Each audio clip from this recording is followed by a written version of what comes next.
Hi friends, എല്ലാവർക്കും എൻ്റെ ചാനലിലേക്ക് സ്വാഗതം. ഇതുവരെ എല്ലാവരും കേക്ക് കഴിക്കുന്ന മധുരമുള്ള കേക്കാണ്. ഇന്ന് ഞാനൊരു എരിവുള്ള കേക്കാണ് ഉണ്ടാക്കാൻ പോകുന്നത്. കഴിഞ്ഞ വീഡിയോസ് എല്ലാം എല്ലാവരും സപ്പോർട്ട് ചെയ്തതിന് എല്ലാവർക്കും പ്രത്യേകമായിട്ട് നന്ദി രേഖപ്പെടുത്തുന്നു. അടുത്ത ഒരു വെറൈറ്റി ആയിട്ടാണ് ഞാൻ നിങ്ങളുടെ മുന്നിൽ വരുന്നത്.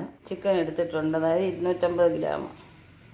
വേണ്ടുന്ന ചേരുവകൾ: ഇഞ്ചി, മഞ്ഞൾ, പച്ചമുളക്, വെളുത്തുള്ളി, കരിവേപ്പില, തക്കാളി, മല്ലിയില, കുരുമുളക്, ആവശ്യത്തിന് ഉപ്പ്, മസാലപ്പൊടി.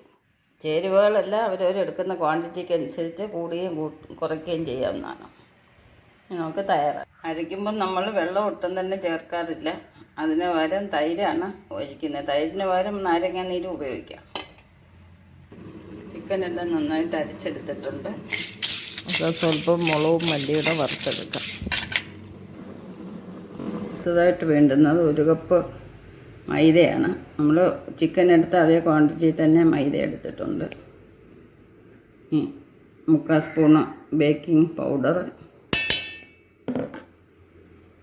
1/4 സ്പൂണ് ബേക്കിംഗ് സോഡ. നന്നായിട്ട് നമുക്ക് മിക്സ് ചെയ്തെടുക്കാം. 2 മുട്ട എടുത്തിട്ടുണ്ട്. ഇതിലേക്ക് സ്വല്പം ഓയിൽ ഒഴിച്ച് കൊടുക്കുകയാണ്. ഏതൊരു ഓയിൽ വേണമെങ്കിലും എടുക്കാം. ഇതിലേക്ക് ഇത്തിരി വാനില എസൻസ് ഒഴിച്ച് കൊടുക്കാം. സ്വല്പം ടൊമാറ്റോ സോസ് ഒഴിച്ച് കൊടുക്കുകയാണ്. മുട്ട അടിച്ചെടുത്തിട്ടുണ്ട്. ഇനി നമുക്ക് തേങ്ങാപ്പാലാണ് വേണ്ടുന്നത്. അരച്ച് വെച്ച ചിക്കന് നമുക്കിട്ട് ഇളക്കിയെടുക്കാം. ചിക്കനെല്ലാം നന്നായി യോജിപ്പിച്ചിട്ടുണ്ട്. നമുക്കിനി ഇതിലേക്ക് കുറേശ്ശെ മൈദമാവ് ഇട്ട് എടുക്കാം. ഈ സമയത്ത് നമ്മൾ തേങ്ങാപ്പാൽ വേണം ചേർക്കാൻ. സ്പൂണ് നാരങ്ങാനീരോ വിനാഗിരിയോ ഒഴിക്കാം. പാത്രം എണ്ണ തടവി വെച്ചിട്ടുണ്ട്. നമുക്കിതിലേക്ക് ബാറ്റർ ഒഴിക്കാം. മാറ്റുക. പൊടിച്ച് വെച്ച മുളകും മല്ലിയും നമുക്ക് ചേർത്ത് കൊടുക്കാം. നമുക്കിത് ഓവനിലോട്ട് വെക്കാം. 10 മിനിറ്റ് പ്രീ ഹീറ്റ് ചെയ്ത ഓവനാണ്. 180-45 ഡിഗ്രിയാണ് വെച്ചേക്കുന്നത്.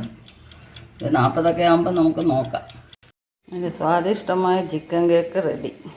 നമുക്ക് ചായയുടെ കൂടെ നല്ല ഒരു എരിയുള്ള കേക്ക് തിന്നണമെന്ന് തോന്നിയാൽ അങ്ങനെ ഉണ്ടാക്കി തിന്നാൻ നോക്കും. അപ്പോൾ ഈ വീഡിയോ എല്ലാവർക്കും ഇഷ്ടപ്പെട്ടെന്ന് വിചാരിക്കുന്നു. നെക്സ്റ്റ് ഒരു വെറൈറ്റി ആയിട്ട് അടുത്ത വീഡിയോ കാണാം. ശുഭദിനം ആശംസിച്ചുകൊണ്ട് എല്ലാവർക്കും ബൈ ബൈ.